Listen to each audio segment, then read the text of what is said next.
अकायद के बारे में आपको बताते हैं। 2 दिन की बारिश ने कराची को कई साल पीछे धकेल दिया है। शहर का ये हाल है कि टूटी सड़कें जोहड़ों में तब्दील हो चुकी हैं। नशेबी इलाकों में पानी जमा होने लगा है, जिससे ताफुन रुकने लगा है। गलियों में कीचड़ की वजह से लोगों का घरों से निकलना महाल है।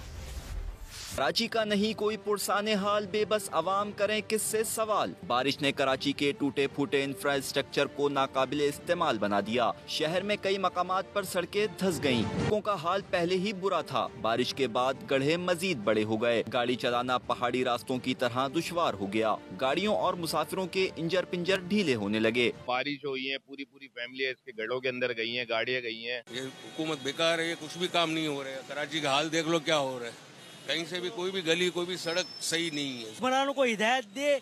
हमारे इस मुल्क को कितने 79 साल हो गए हैं और अभी तक हमारे नालों से और हम गटरों से निकले। बस हुकूमत को क्या कर सकते हैं, हम मजबूर लोग हैं, हमारा फायदा नाजायज, लेकिन अल्लाह को जान देनी है इनको बस। नशेबी इलाकों में जमा पानी तो शायद किस्मत से ही निकलेगा। सीवरेज लाइनों के बंद होने से ताफुन फैलने लगा। सड़कें हों या अंदरूनी गलियां, कीचड़ घर से कदम निकालते ही अवाम की मुंतजिर होती है। अवाम का कहना है कि किससे फरियाद करें, जाए तो कहां जाएं। सब्सक्राइब करें और बेल दबाएं ताकि कोई खबर रह न जाए।